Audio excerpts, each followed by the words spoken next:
The chair recognizes the gentleman from Florida. Mr. Chairman, I yield myself as much time as I may consume. The gentleman is recognized. Thank you, Mr. Chairman.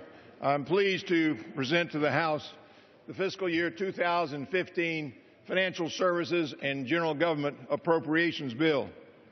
This is a subcommittee that has jurisdiction over a great number of programs and activities, including the federal judiciary, including the Treasury, which includes the IRS, the Federal Trade Commission, the Federal Communications Commission, the Small Business Administration, and several other activities.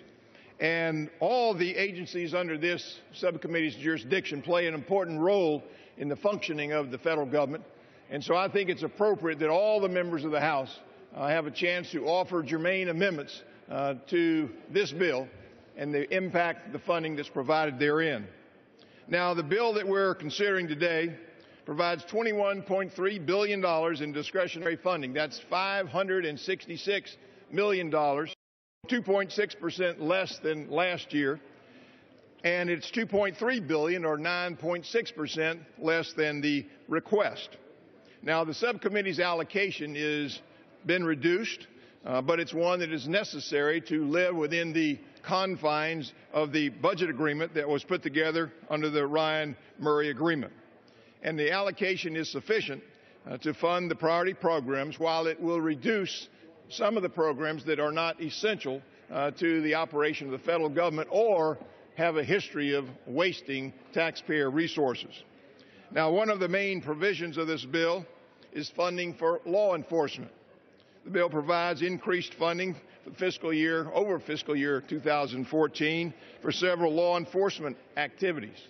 The high-intensity drug enforcement area, they receive a 6.5% increase, $6.5 million increase. The Drug-Free Communities Program receives a $3 million increase. And the Treasury's terrorism and financial intelligence activities, they're the ones that develop and enforce sanctions. They receive $18 million of increase. And in addition, we have ample funding for the operations of the federal judiciary and the D.C. courts. We also have money for the supervision of offenders and defendants who are living in our communities. Another priority for the bill is supporting small businesses and assisting in the private sector job creation. For a minute. The House will be in order. Please take your conversation off the floor of the House. The committee will be in order. The chair recognizes the gentleman from Florida. Thank you, Mr. Chairman. Another priority for the bill is supporting small businesses and assisting in private sector job creation. And so this bill provides $195 million for the Small Business Association's loan program, and that supports $18.5 billion of lending under a program called 7A, and it supports $7.5 billion of lending under 504 lending. This bill also provides increases over the current year for the Small Business Development Centers, provides increases for the Women's Business Centers, and for the Treasury's Community Development Financial Institutions Fund program. In addition, this bill asks several of the regulatory agencies to give a report to this committee to tell us how they're doing as they attempt to eliminate some of the burdensome and duplicative and just plain unnecessary regulations. Now, in order to live within our allocation, we had to reduce funding in some areas. And we actually eliminate funding for 9 different programs, including the Christopher Columbus Foundation and also the Elections Assistance Commission. Those are activities that we feel are no longer necessary or certainly aren't vital to the operation of the federal government. So we further reduced funding for more than a dozen agencies and programs that, in our opinion, they can operate on a little bit less, like the Bureau of the Fiscal Services, the Federal Trade Commission, and the Federal Communications Commission. Now, for the GSA, we reduced their funding for the Federal Buildings Fund by $240 million. We continue to require them to regularly report to us on their spending and the state of their building portfolio. The bill provides GSA with enough funds to operate their current building inventory and provides new funding for 3 land port of entry construction projects. We also continue to push the GSA to their surplus and vacant space, and we designate some funding to help them consolidate their projects and dispose of some of the projects, but we make sure that they do that only if there's going to be savings in the long run. Now, in effort to increase transparency and accountability, we make the Consumer Financial Protection Bureau, the CFPB, we make that subject to the annual appropriations process of this Congress. When Dodd-Frank set that agency up, they purposefully left it without any oversight from this Congress. We think that's not the best way to go. We think that that's an agency that ought to report to us what they're doing, how they're doing it, and how much money they are spending. And this bill will correct that flaw.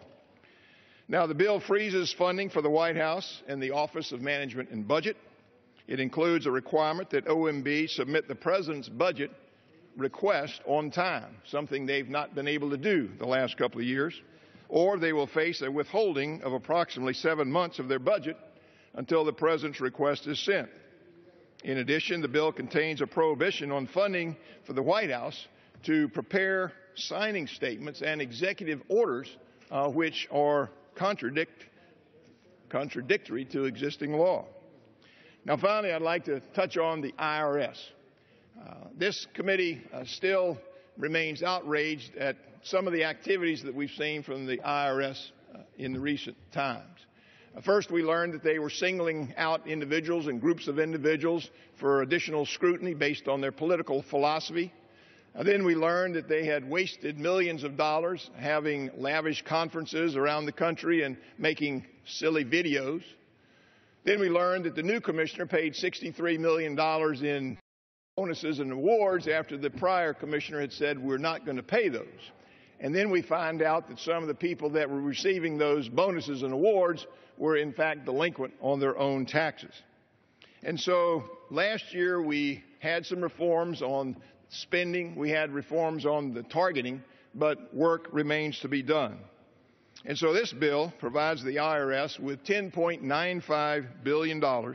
That's $341 million below the level last year, and it's $1.5 billion below their request. Now, people say that's a pretty drastic cut.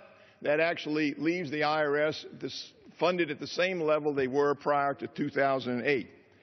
But we have to remember that the IRS has betrayed the trust of the American people in a lot of different ways, and it's going to take some time for the IRS to restore that trust, because it seems like just about every week we read about a new revelation of some sort of IRS bureaucratic incompetence or maybe a willful disregard for existing law, and sometimes even both. So we want to make sure that they begin to clean up their act, and this bill provides that they can no longer subject people to additional scrutiny. They can't waste money on lavish conferences anymore. They can't pay bonuses and awards to people unless they at least consider the conduct of that individual and whether or not that individual is current on their taxes. We require a certain amount of reporting from the IRS, and we require them to tell us how much official time is being used on union activities. Now, we also have language in there that says that this new revised regulation that they have put forward regarding the definition of what is an organization under 501c4 of the Internal Revenue Code, that was a rule that was promulgated based on the investigation that was taking place about the abuse of singling out individuals. And in our opinion, they should wait, the Treasury should wait until that investigation is conducted before any kind of new rule has been proposed. The rule was withdrawn after there were 150,000 comments, and a lot of those comments came from all sides of the political spectrum. And so we think there's plenty for the IRS to do in terms of time, in terms of energy, in terms of money, before they spend that trying to write a new rule. And we found out just recently that while the IRS asked us to keep our records for 7 years, they couldn't keep their records for more than 7 months. And there's a provision here that says they can't destroy any of their records if it's outside the existing law.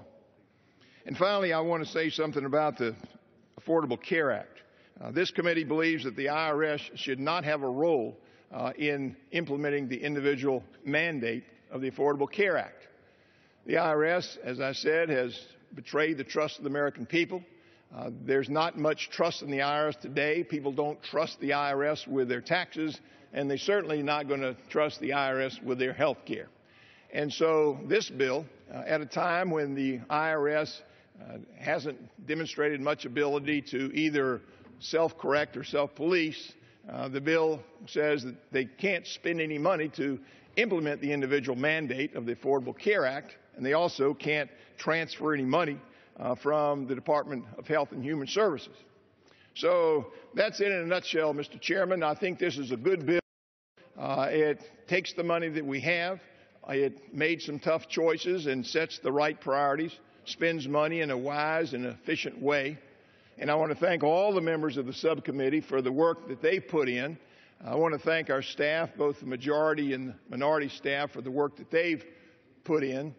And I want to say a special word of thanks to the ranking member, Mr. Serrano, the gentleman from New York. His input has made this a better bill, and even though that he thinks there should be more money and he doesn't agree with everything that's in the bill, he's been a great partner to work with in a spirit of cooperation, and particularly in an effort to make sure that we return to regular order where the appropriations bills are brought before this House. So I want to thank him for that. And with that, Mr. Chairman, I reserve the balance of my time.